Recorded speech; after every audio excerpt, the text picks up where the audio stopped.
सुप्रभात प्यारे बच्चों।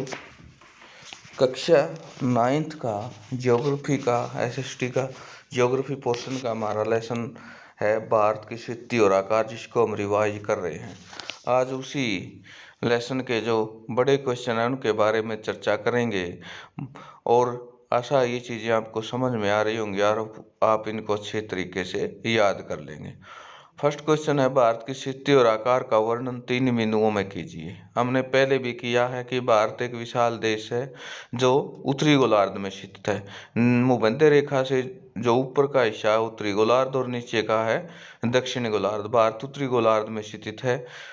इसकी मुख्य भूमि में 8 डिग्री 4 पॉइंट उत्तर अक्षांश और 37 डिग्री 6 पॉइंट उत्तरी के बीच देशांतर 68.8 6 और 97.25 पूर्व में मध्य में स्थित है। कर्क रेखा 27 और 23 डिग्री पॉइंट 30 उत्तरी इस देश को 2 समान भागों में बांटती है। अब है भारत के पास लंबी तट रेखा जो लाभदायक है। कैसे?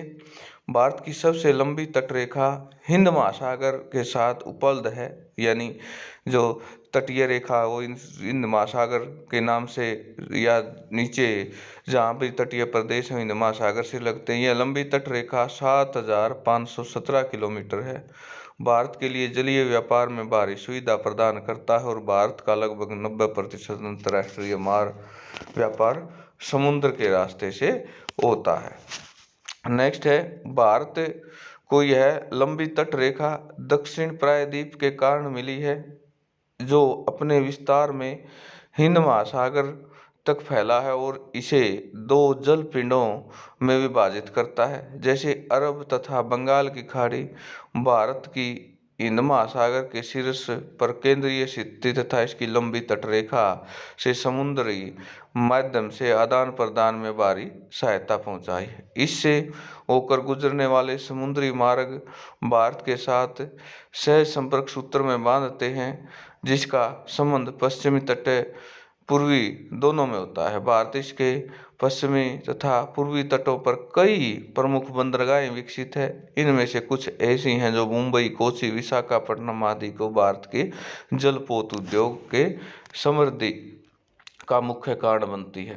अरब सागर तथा बंगाल की खाड़ी के साथ लगी यह तट रेखा भारत को जलीय संपर्क स्थापित करने में निम्नलिखित रूप में सहायक सिद्ध होती है। पश्चिमी तट के से पश्चिमी एशिया, अफ्रीका तथा यूरोप के साथ, पूर्वी तट तथा पूर्वी एशिया तथा दक्षिण पूर्वी एशिया के साथ। विश्व बाजार में महत्वपूर्ण स्थान पाने के भौगोलिक स्थिति से भारत को मदद कैसे की है, वर्णन करें। अंतर्राष्ट्रीय व्यापार मार्ग के संदर्भ में भारत की महत्वपूर्ण स्थिति क्यों है? हिंद महासागर के शीर्ष पर भारत को केंद्रीय स्थिति होने के कारण पूर्वी अफ्रीका, पश्चिमी एशिया, दक्षिण और दक्षिण पश्चिमी एशिया तथा पूर्वी एशिया के देशों तक समुद्री मार्गों से पहुंचा सकता है। जो देश भूभाग से जो चारों ओर से भूभाग से घिरे हुए हों उसे की तुलना में भारत अन्य देशों से अच्छे संबंध स्थापित है। पूर्वी तथा दक्षिण पूर्वी एशिया तथा ऑस्ट्रेलिया, अफ्रीका तथा यूरोप जाने वाले महासागरीय मार्ग हिंद महासागर से होकर जाते हैं। भारत यूरोप, दक्षिण अमेरिका, दक्षिण अमेरिका, आशिया अंतरीप तथा सवेज नहर दोनों मार्गों से जुड़ा हुआ है। भारत में प्रशांत महासागर पार करने के लिए मलक्का जल संधि होकर संयुक्त राज्य अमेरिका से पहुंच जाता है। ये समुद्री मार्ग से रिलेटेड हैं। प्राचीन तथा मध्यकाल में भारत के संबंध अन्य देशों के साथ कैसे थे? प्राचीन युग में भारत महत्वपूर्ण स्थान रहा। अनेक देशों के साथ उसके व्यापारिक संबंध थे। एक प्रसिद्ध भूभाग चीन के प्रसिद्ध रेशमी मार्ग से जुड़ा हुआ था। इस भूभाग के द्वारा पुरातन समय में विचारों और वस्तुओं का आदान प्रदान होता रहा।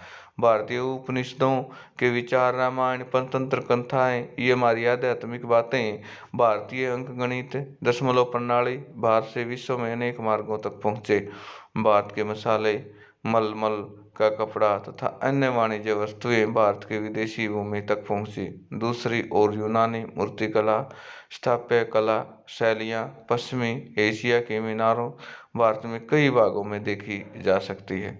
भारत के दक्षिण पूर्वी एशियाई देशों में जैसे कंबोडिया, जावा, सुमात्रा वाली, श्रीलंका, बर्मा और सियान से व्यापारिक संबंध थे। कनिष्क के समय में से होकर भारतीय व्यापारी चीन, अफगानिस्तान और केंद्रीय एशियाई की ओर जाने लगे।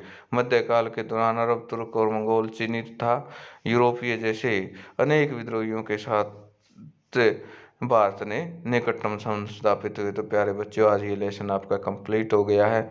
इसमें हमने भारत के व्यापार, भारत की स्थिति, भारत के आकार और भारत के विदेशी संबंधों के बारे में चर्चा की और आशा है आप सबको ये समझ में आ गया होगा और आप इसको अच्छे तरीके से याद कर लेंगे।